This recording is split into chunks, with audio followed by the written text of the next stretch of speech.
Good afternoon, folks. I'm going to share a little story about my experience with jury duty today. Was summoned, and when you get up there, they ask you questions. One of the questions they ask is if you've been arrested. I said yes.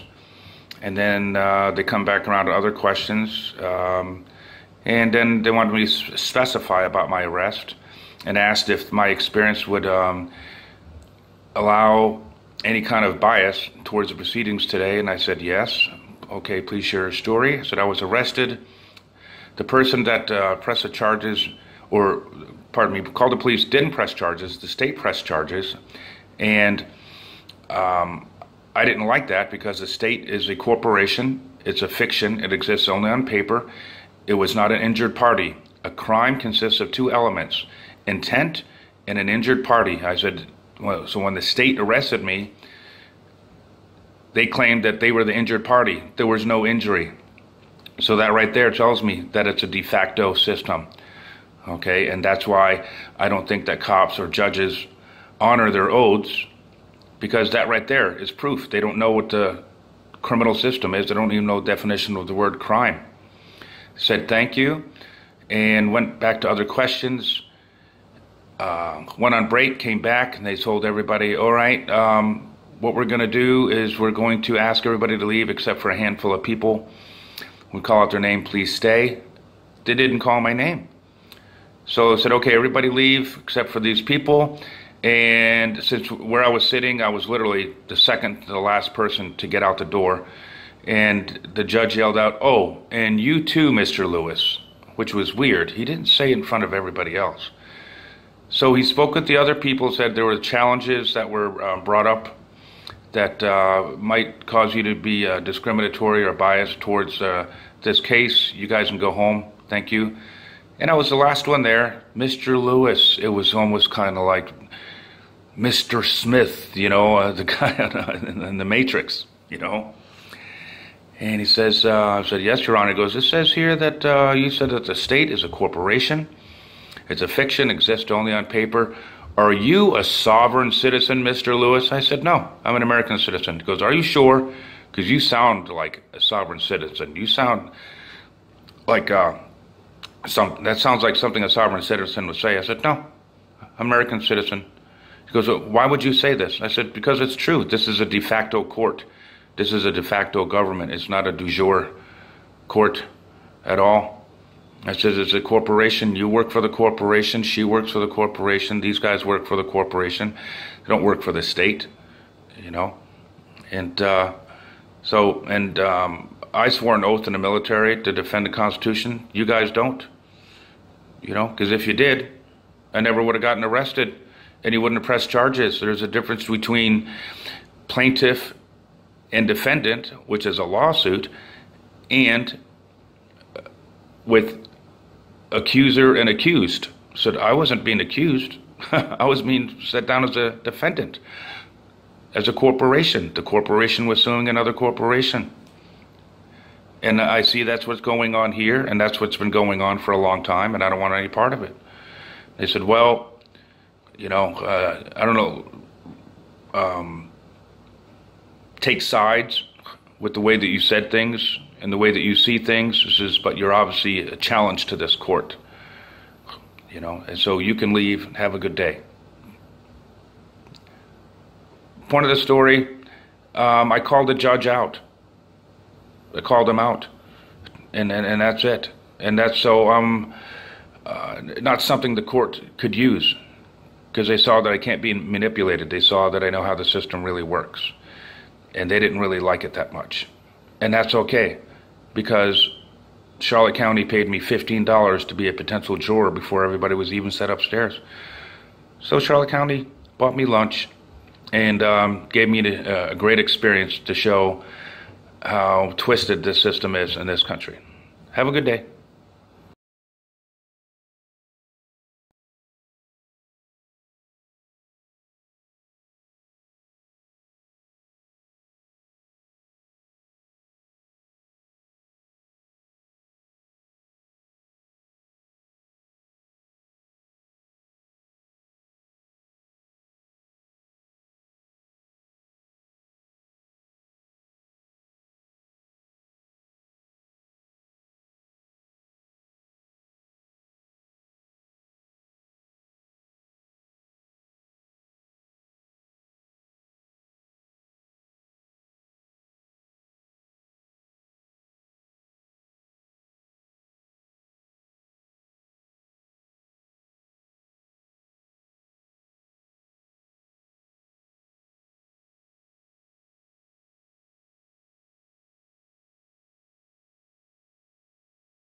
Hey, Sheriff, we have a question about why your office, your intelligence division, is investigating private citizens for criminal investigation that happen to be activists that are overseeing your department. Why would you have your intelligence division investigate private citizens? We have done... For life hating so much.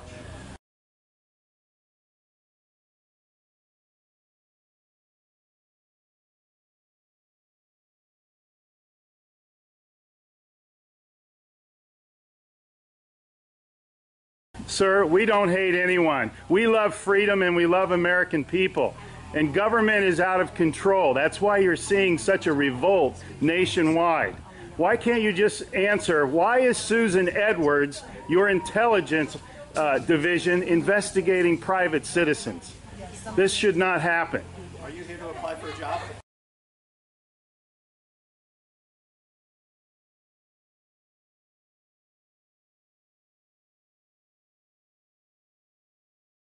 Possibly I might be applying for a job, but that's irrelevant to my question. Why would you ask that question? Well, enjoy the fair. Okay. Excuse me. Excuse you? Excuse me, sir. So those of you that haven't Wow. been on a bike before, Sheriff's getting a little too pushy. You work for us, Sheriff. Just keep that in mind. At one time we respected you, but not with that type of attitude.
Hey Charlotte County, this is Charlotte County COPWATCH, and I found that I had to make a change this ending on my videos, letting you know about the channel and fair use laws, you know, how we can report on other people's reporting and how it's good, how it's bad, etc. But you guys can look it up yourself. It is legal. It's in there. But like I've told you before, that I've been cut off from making money on YouTube for 4 years. It's really weird, bizarre, but they cut the money off, but they said you can keep the channel, and now YouTube makes all the money. And if you get bored, plug it into Social Blade website, and you'll see that they are making a huge amount off the site. Right now it's at 63 million views, 53,000 subscribers, almost 3 million views a month. You know, trying to wake people up, and I make nothing. In fact, I got a customer that's ex-congressman. He said if I could ever find a lawyer, sue YouTube on it. But because this is nuts. 4 hours a day, and to save America. You know, but at the same time, it's worth it. Look at what our founding fathers did. They died for this country. So But getting back to the money part, this is why I'm redoing the video. Is my dream of everyone giving $1, and it's going to be $53,000 a year, or if they did Patreon, which you know, can be monthly. That is not working. That'd be great if it did. Nothing is perfect. And I appreciate the people that do donate, you know, what they can on PayPal. And there again, I'm letting you guys know that is not much. Is, you know, monthly is, oh my god. So anyways, yes, you cannot live on it. It's very, very, very low amount. But the dollar things, I do appreciate that. But when I first said everybody give $1, that's not working. I'm just letting you guys know it's, yeah, that dream. Everybody gives $1. 53,000 subscribers, it's not working. So yes, if you can give more than that, you know, I appreciate it. Like I said, you know, I'm in a unique situation where, you know what, we're already debt free, and I'm not rich, but with the little business that we have, I am able to do what I am able to do 45 hours a day, you know, letting you guys know what's going on. In 4 years, I've did the whole thing myself. 12,000 videos on there. I literally get emails where people are like, holy crap, I never knew it was this bad. And it is this bad, and it's getting worse every day because we have the internet, we have cell phones, we have cameras everywhere now, and it's just disgusting what's going on. And then, as you guys know too, now we got Trump, we got Jeff Sessions doing a war on drugs, and now he wants to go after the forfeiture laws again. It's just unfreaking real. So if you can give more than that dream of everybody giving $1, yeah, that old video, that's not working. They're not. They're just not. So anyways, if you can give more than that dream is not working. Hardly anybody is giving. There you go. So that's why I'm remaking the video. If you can give more than that would be great. And there again, like I said, the Patreon's there. There is some people on there that are starting to give, but there again, it's very, very low. And like I said, I don't want to get rich off of that. I'm going to keep doing what I'm doing because, you know, it's still so stinking corrupt. It's not even funny. My court case that I'm going to be paying out of my pocket myself with Charlotte County's coming up.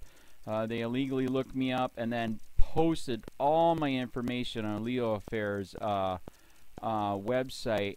They basically doxed me, however you want to say that. I forget what the word is, and they outed me, man. And that information on that site went out to 500 sheriffs, deputies, people that work at the jail, etc., etc., etc. So yeah, it is very, very scary, but we're going to do a federal case, 1983 case, violating freedom of speech. We have 17 cameras in the house now. We got 2 cameras in the car. I always carry a camera plus a cell phone. A lot of people are highly recommending I get a vest now. If I could, if the wife would let me, I would run for sheriff. We are trying to push the thing nationwide right now. Where just to mix it up and to get the topics out there is register to run for sheriff, NPA, no party affiliation, as a write-in, and that is completely free, and you can participate in the elections. And there's a lot of stuff. We got a guy, James McLinnis in Pinellas County, Tampa, who almost won. He experienced the corruption himself. The story is unbelievable. Look him up. It's mind-blowing what they did. It pissed him off. He is very, very smart. He has way more money than I did. He ran for sheriff at the last 3 months last year in 2016 and almost won. He got all of the black vote. And the reason why he did that is because he ran on, I will not bust, we're in Florida, I will not bust anybody for weed anymore unless it's an ungodly huge amount, like pounds. And then he also ran on no more victimless crimes, no more of this freaking road pirate bull crap. And then he was going to cut the budget by 30%. And when you think about that, you can. If you stop the road pirates, you can get rid of a bunch of people. Gone. So, the wife has been saying, yes, I can, yes, I can't. So I don't know. We're trying to find somebody that can do it because I am busy doing this anyways. But, so I'm making a video, like I said, that $1 a month from everybody, you know, for 53,000 subscribers, that is not working. I'm just letting you guys know. absolutely give way more than $1 a month. If you can, I appreciate anything. By the way, remember too, when you give that, PayPal takes like freaking 15 to 20%, so it's even worse than that. But and there again, like I'm letting you guys know, it's what I get is very, very low. Appreciate it, but it is very, very low. Can't live on it. I'm just, I'm working, and that's what I'm working on. And that court case is going to cost a buttload of money. That's federal court. Just the filing fees and the depositions that we're going to be doing with this corrupt cop. So there's another reason to give. We are going to be doing a deposition with this very corrupt. He was in a drug squad. He is a bad guy. He's on steroids. We heard steroids are rampant here. That's why their attitude is so bad. And we are going to get him on video, and it will be on YouTube. So that case alone is $5,000 just to bring it to court, and that's my money out of my pocket. So there's another reason to give, and give way more than $1 if you can. So keep that in mind. This is the new video, and I see, God, I talk a lot. It's already 7 minutes, but had to make it just to let you know that $1 a month from everybody is not working.